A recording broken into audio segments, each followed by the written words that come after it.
You are listening to the Critical Mass Radio Show, Orange County's business talk show, focused on exploring topics of interest to CEOs who are leading middle market companies. With your host, Richard Franzi. Hello and welcome to Orange County's longest running business talk show. I am your host, Rick Franzi, and we are going to have fun and a great show for you. Why? Because Lisa Nguyen, who is the founder of SmartBean Incorporated, is my guest today. Hi, Lisa. Hi, Rick. It's nice to have you on the show. So let's talk about SmartBean. You've been in business for 3 years, a little over 3 years, but 3 years. What was your original motivation to start this business?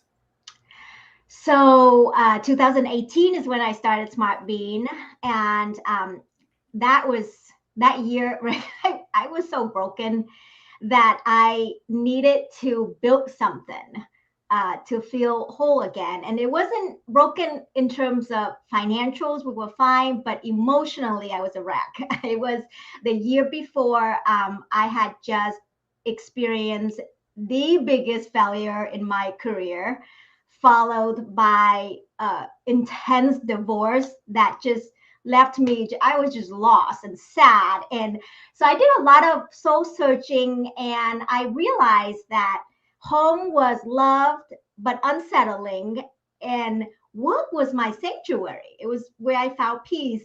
And at that, my experience up until then was running a payroll company, and there was nothing peaceful about running a payroll company. It's pretty high stress. But you know what? The outcome was predictable.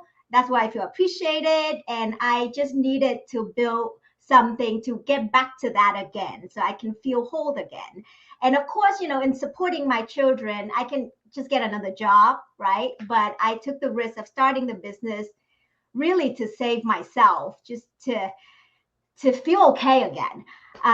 So that's the motivation. And then figuring out what to do is the next important task, which I'm sure we'll talk about that. Yeah, in a minute. I'm wondering, 3 years in, I know you're a serial entrepreneur, because we're going to talk a little bit about your other business, your payroll business, a little later in the program. But how long did it take you with SmartBean to believe that you had a business that you could count on that would survive and thrive? So I did a lot of research prior to starting the business, right? I look at what I was as a small business owner.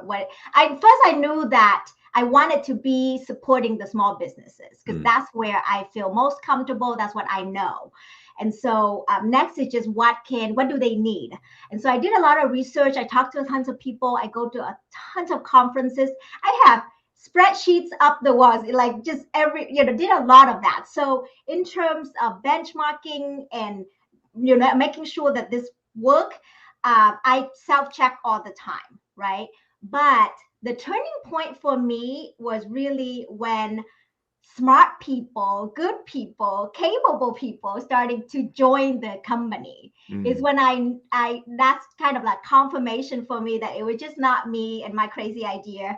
Other people think that is doable too. And so it started out with having Victor Constantino. He is our VP of Sales and Marketing, join us. And then I got Laura Alexander, who found me online, and she's now running our onboarding system, and just got sent. These people were sent to me because they believe in what we're doing. And so that's when I knew that we were going to be okay, because I got the support from these people. That's a great story, because nobody does it alone, right? It really does come, especially in a service business. It's the people that are there. We were talking about that before we were on the show, ladies and gentlemen, yes. Kind of exchanging stories. But so let's look at the other side of it, because entrepreneurs know tomorrow's not guaranteed. And so I'm wondering, over the years with SmartBean, 3+ years, did you ever face a time where either there was an external challenge or something caused you to think, hey, the business might be at risk? Oh, yeah. So we started in 2018. We didn't really fully offer our service and onboarding clients until 2019. Then 2020, COVID happened. And within the first few weeks of March shutdown, we get clients canceling service. And we were talking about that earlier, Rick, where we don't make our clients sign a contract, because I do believe that I want the client to stay with us because they see the values. And so we have all these clients who understandably telling me, hey, I don't have a business anymore. What are you going to keep for me? There's no bookkeeping. So that was really scary. And but you know what? At that time, my focus was being a small business owner myself, I felt so much of what is going on from my clients that I was on a mission. I was like, I'm going to help these people. And so it was all about focusing on helping small business, my clients in particular, getting the PPP loan, getting the EIDL loans. And my team was so supportive. We all work remotely, right? We adjusted that so quickly, and the productivity never stopped. But we have become even more engaged with our clients. So I think that I was just focusing more on not so much surviving for ourselves, but to help my fellow clients. And in turn, obviously, if they have a business, then I have a business, right? So I felt like we lived through that very well. Like we came out of that with flying colors. We did really well actually in 2020. When we look back, we put in a lot more work though, a lot more time, a lot more work to get the result, but at least we're still in business. So but there was time when I was very worried. Yeah, as you were describing that, it was 2 years ago this month, right? February of 2020, right. when in many ways we were still sort of bumping along in this blissful ignorance about what COVID would do to us. And then March happened. So we're coming up on that 2-year anniversary, and it's kind of almost makes my palms sweat, frankly, as you're describing that time, because it was so uncertain. But let's talk about SmartBean. What is it that the firm does, and why do clients choose to do business with you? Okay, well, thank you for that. So SmartBean, we makes it easy for you to stay on top of your business financial. So as a small business, the way we structure our service is to make sure that it meets the 3 C's of bookkeeping. So for people out there who are looking to hire a bookkeepers, you want to look at these 3 things. One is control. Do you still have access to your data? Do you own your data? 2 is convenience. Is it easy for you to do this, right? How much you pay? Is it easy? And most importantly is the consistency. Like what happened to if that bookkeeper got sick? Or is it going to be handled the same way? Is there structure? Is there standard to the service? So we structure everything around that. We get into our clients' book daily. I believe that bookkeeping is not an after the fact thing. It's not something you do to file taxes. It's actually something you should be doing on a regular basis and draw insights from that. And so we do daily bookkeeping. We reconcile the account monthly and quarterly. And actually at any time, our clients can reach out to have a financial review with us. But on a monthly basis, they get the report so they can see how their business is doing. So in a nutshell, yes. That's just the start. Can we spend a little bit of time on SmartBean? Because I have a couple follow-up questions for you. What is a good client for you? Like when you look at your whole client list, what would you like to have more of in your business as far as customers and clients? Thank you. So the customer that we serve best are those people that are working with other people, that they are all day long, they're either dealing with other customer or they are working on their craft, like such as, beauty biz people who have like a spa and they work on their clients all day long. When they come home, they don't want to be working on their books, right? Creative people, trades people. We also do very well with small law firms that need to have their trust account taken care of. So those are the people that we serve best at this point. And it seems to me that many companies that are growing, as you are with SmartBean, are finding it a little more challenging to find people to do the work, to hire Mhm. talent. Is that your experience, or is that not your experience? You know what? The one of the things that came out of COVID for us that was very positive is that, if you can say that, COVID's positive, is that we are able to recruit. So first of all, we transition into a fully remote working type of environment for our company.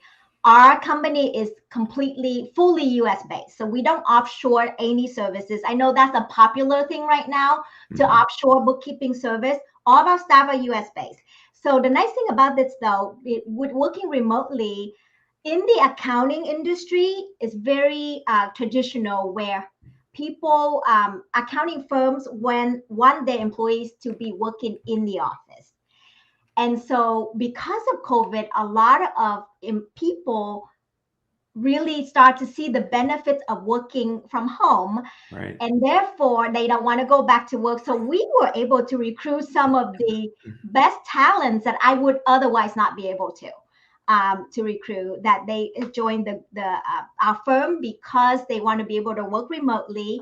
We're also hiring people all over the country, right? Mm. So, our wages in California is worth a lot more to somebody else in, Tennessee, for example. So we're serving people from all over the US, and we have employees from all over the US. And so it broadened our pool of being able to recruit good people.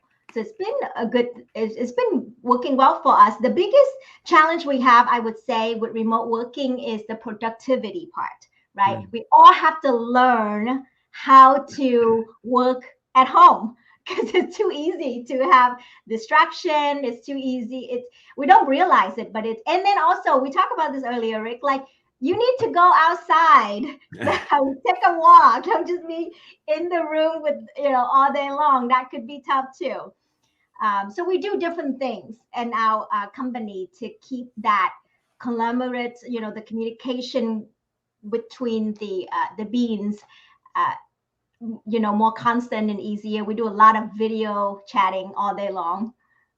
Is that what you call your employees, the beans? The beans, yeah, everyone has a bean names. I'm the boss bean, Okay. and then we have all kind of beans in the group. So one of the things they have to do when they join is they have to figure out their bean names. So I see on your screen you have a QR code, and Yeah. can you explain what that is for me, So please? the QR code will take you to our website. Okay. It's very straightforward. Our website, you can learn about all of our services. Our pricing is on our website. So we charge a flat rate. We have different plans for you to fall on. And then once if you're interested in our service, then we will have one of our executives reach out to you and do an analysis with you to make sure that it is the right fit. Because it's a long-term relationship, people. We bring Right. you on, we want you to stay. So we want to make sure that we're right fit for each other. I really applaud you. I think that is really smart to be willing to put your pricing on your website. I believe in content marketing, and people should be able to go as far on the customer journey of deciding if you're the right partner for them as possible. Many times people are reluctant to share their pricing online for a whole host of reasons, but I Mhm. think those are outweighed by the fact that you're allowing your client, when they finally do, I assume, engage with you, to really kind of know what to expect if they decide to do business with you, which I applaud you for being a sharp and smart entrepreneur to do that. Thank you. But why did you pick, after being in a payroll industry, Mhm. bookkeeping? Well, I was terrible with my bookkeeping when I was a payroll company, and I still am. I was just talking to one of my clients, and I said, I need a bookkeeper for my bookkeeping business. That was the reason, Rick. Thank you for asking that, because that's how I came up with bookkeeping. I think back at my payroll company, and like, what was my biggest challenge when I was running the company?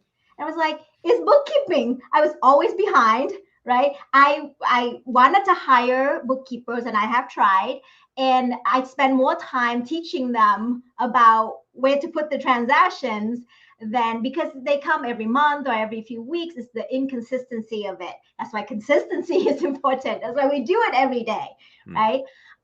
So yeah, that was my biggest challenge was bookkeeping. I love it when entrepreneurs start a business to solve a problem they've had, and then they scale it so because they know that others have that problem, and that's clearly what you're doing here, Lisa. Let's shift our focus. You know, you're a serial entrepreneur. This isn't your first rodeo. You, as you said earlier, ran a payroll company, Payroll Ready, and you ran it for 10 years before you were able to sell it to QBI Payroll. I'm wondering, because that's a dream of a lot of entrepreneurs who are listening to the show, but we don't do that very often, sell our business. What did you learn from this experience that could benefit these other entrepreneurs who are planning someday to sell their firm? So first of all, I want to do a shout out that QBI Payroll actually changed their name back to Payroll Ready. So it's payrollready.com, still a great company if you are looking for payroll service.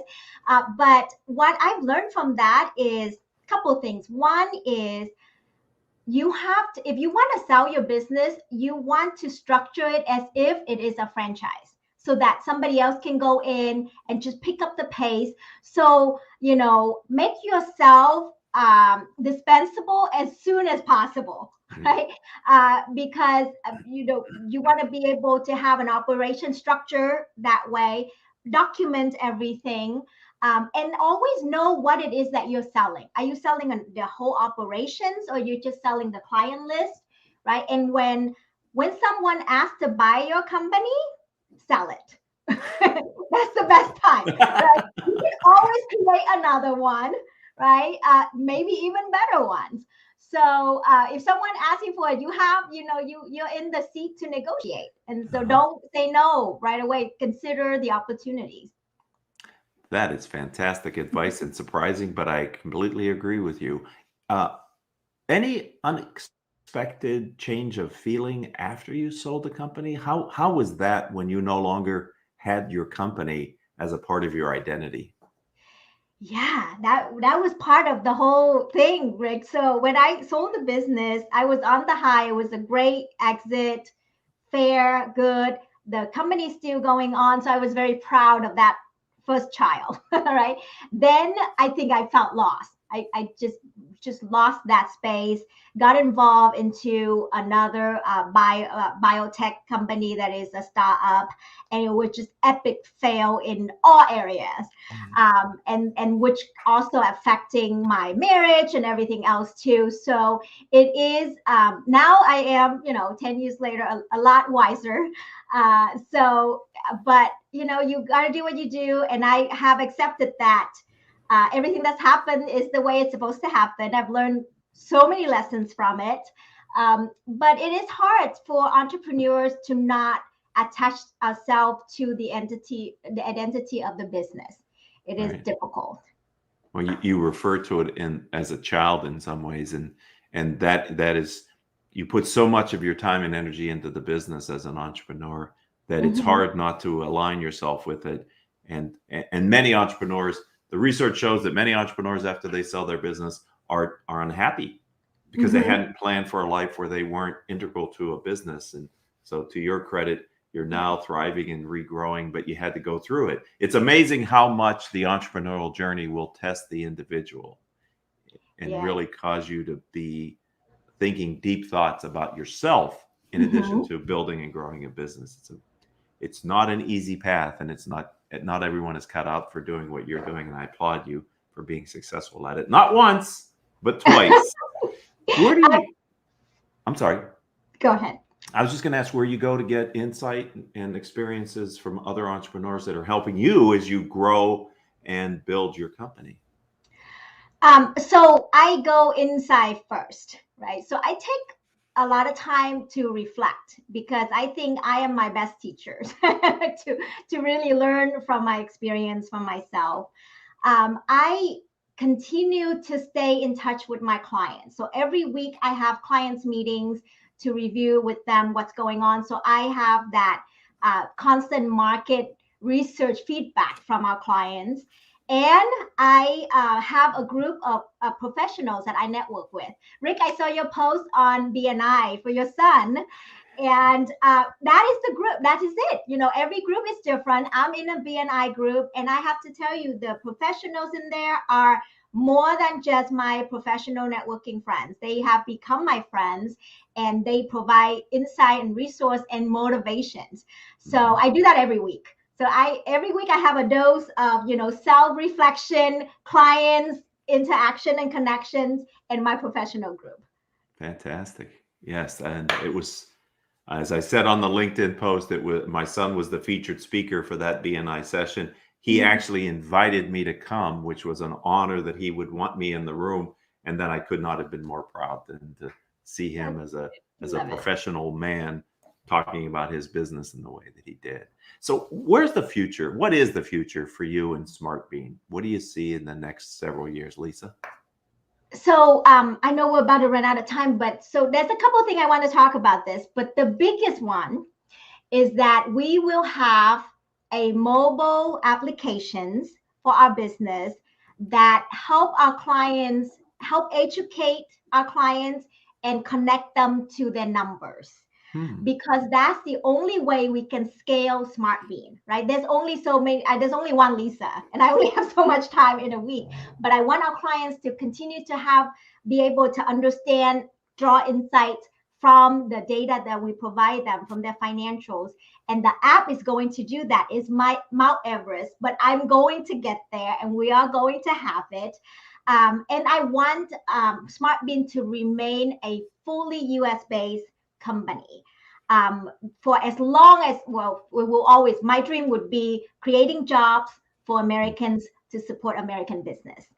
And that's about it. Scale, we have a certain valuation in mind, but we won't share it right now. Where did you come up with the idea of creating an app? So that actually was my original idea of starting SmartBean. It was all circling around AI technologies, creating an app that helps small business with bookkeeping. 3 years into it later, I've spent so much money with it and have failed over and over again. We still don't have an app, but thankfully we have a great, client base. And you know what? I'm actually, in a way, I'm really glad I did not build an app 3 years ago, because the app that we actually need, the small clients actually need, is so different from what I had envisioned 3 years ago. And so I think that it would be good, at least for my business, is to be in the business. And that is your best resource for research, for really knowing what it is that people need, and then create the app to deliver that service. So it's going to happen, and I'll be on here again to tell you about it. And I so agree with you. I think planning is critically important, but you can only learn some aspects of it by doing. And you need to get into the marketplace and test your ideas and be able to kind of keep resolving and improving it and evolving the product to meet the customer needs. And yes, you are going to be back. And I'm completely convinced that you will eventually have that app, because you don't fail at the things that you set your mind to do. How would someone connect with you or learn more about your firm, SmartBean? So the QR code I have there is great. You can also go to smartbeaninc.com. And you can connect with me on LinkedIn, Lisa Nguyen, SmartBean. You should be able to find me. Our phone number is 714-503-8108. Someone always answers the phone. This is ours. And my email address. You can just connect with me from LinkedIn.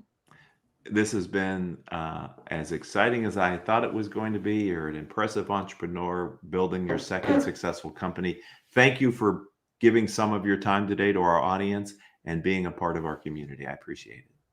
Thank you, Rick. I'd also like to thank the audience. You've listening to Orange County's longest running business talk show.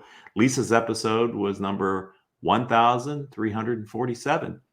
If you'd like to connect with me on LinkedIn, if you have a story to tell as an entrepreneur like Lisa just did, please connect with me on LinkedIn. I'm Rick Franzi, RICFRANZI, and it's also my website, rickfranzi.com. And until the next time we have a chance to be together, I hope that all of your business decisions will move your company in a positive direction.